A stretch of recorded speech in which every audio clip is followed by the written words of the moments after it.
kiosco cerca, siempre. Comenzamos de esta manera con el primer bloque de Según el Cristal. Se lo comentábamos, un especialista en pequeñas y medianas empresas ha llegado a nuestra ciudad para disertar mañana en el Tour Visión Pyme. Nos va a comentar cuál es la situación de las pequeñas y medianas empresas en todo el país y también las perspectivas a futuro que se presentan. Se trata de José María Quirós, a quien le damos la bienvenida a nuestro programa. ¿Cómo le va? Gracias. Buenas noches. Bueno, cuéntenos, ¿basado en qué va a ser fundamentalmente la conferencia, esta disertación que se va a brindar mañana en este hotel de nuestra ciudad? Sí, la conferencia de mañana específicamente es sobre cómo delegar, un tema que en general le preocupa muchísimo al empresario de pequeña y mediana empresa. Nos encanta delegar, pero nos cuesta delegar. Claro que sí. Y bueno, sobre ese tema vamos a tratar mañana. Hay, por supuesto, mucha gente que ya se ha inscrito, que está por participar. ¿Cómo va a ser la modalidad, aparte de la charla que usted va a dar? ¿Se van a poder hacer preguntas, sí, participar de ante alguna todo, manera? hay una gran sorpresa de la gente de la organización, porque el año pasado ya estuvimos acá en Salta, en ese momento hablando sobre cómo lograr rentabilidad en la pequeña y mediana empresa. Tuvimos una gran respuesta, hubo casi 200 empresarios, inclusive durante el año tuve correo electrónico con varios empresarios donde aplicaron cosas interesantes, así que ganaron más plata con esto. Pero lo importante es que me comentaba la gente de la organización que hoy al mediodía ya había 350 inscriptos, ¿no? Entonces, así que no sé si todavía hay algún tipo de vacantes, probablemente ya no, porque es más de lo esperado por la gente de la organización. En realidad venimos haciéndolo en diferentes ciudades, y Salta ha tenido una respuesta casi como las ciudades más importantes en cantidad de habitantes, como el caso de Rosario o de Córdoba, ¿no? Siempre se ha señalado a la pequeña y mediana empresa como el motor de la economía, generadora de puestos de trabajo. Se ha hablado mucho desde el Gobierno Nacional en cuanto a la merma en los índices de desocupación debido también a la posibilidad de desarrollo que han tenido las pequeñas y medianas empresas. ¿Esto es así como se lo plantea? Sí. Yo diría, cada vez que hay oportunidad de crecer, la pequeña y mediana empresa crece, ¿no? Más que ver un marco internacional o ver un marco inclusive de políticas nacionales generales, lo que mira permanentemente es su oportunidad de crecimiento. Y entonces, en cuanto se da esa oportunidad de crecimiento, crece. Inclusive, más de un empresario lo dice en algún caso, dice, cada vez que crecí me fue mal, porque a veces crece sin poder delegar efectivamente con eficiencia, y entonces le trae problemas, ¿no? Pero que se larga a crecer siempre, ¿no? ¿Qué está considerado pequeña y mediana empresa? ¿Qué número de empleados debe tener? Sí. ¿Cuál es el capital inicial? Sí, fundamentalmente yo digo, hay una diferencia muy grande entre pequeña o mediana empresa y lo que son emprendedores, que es un fenómeno distinto y que se da el primer año y medio, 2 años de existencia de la empresa. Y yo diría que sigue siendo pequeña y mediana empresa mientras la influencia de la dirección tiene directa influencia con lo que pasa cotidianamente.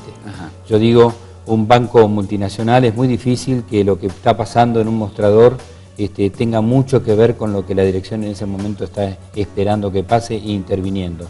En cambio, en pequeña y mediana empresa siempre intervienen, aún con a veces números importantes, de 700, 800 empleados, ¿no?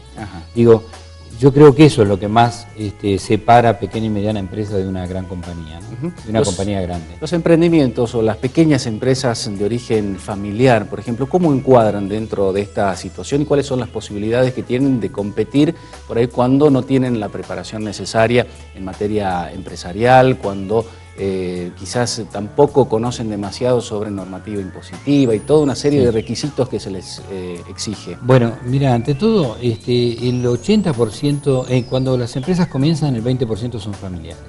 A los 15 años, el 80% de las empresas son familiares, y más de 15 años se mantiene ese porcentaje. Sean pequeñas, medianas o grandes, sean en Argentina, en Latinoamérica o en países de primer mundo. Es decir, que el fenómeno de empresas familiares es un lío, pero un lío buenísimo, porque con eso logran la trascendencia.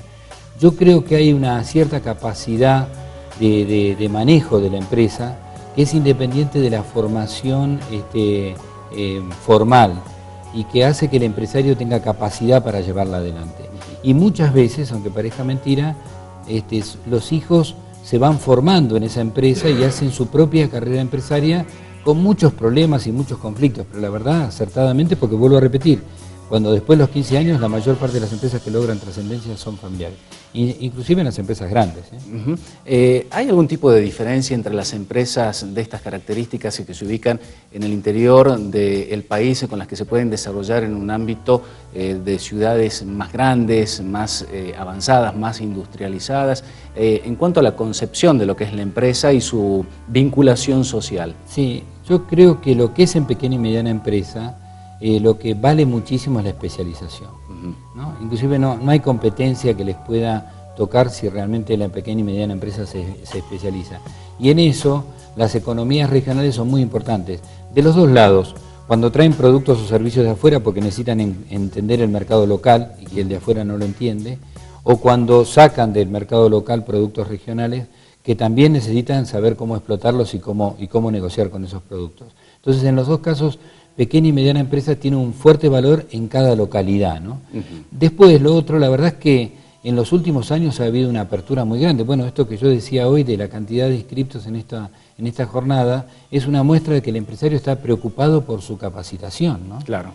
Cosa que muchas veces se dice que no le gusta capacitarse. Cuando se encuentra algo que realmente es pertinente para lo que él necesita, el empresario se abre, se capacita y cambia, ¿no? Claro, usted señalaba este fenómeno de la pequeña y mediana empresa que ha comenzado a escucharse con más fuerza, sobre todo la problemática, lo que tiene que ver con la especialización, hace no muchos años, 10, 15 años atrás. ¿Qué pasaba antes si toda empresa comienza siendo quizás pequeña o mediana? Sí, en realidad es un fenómeno muy parejo.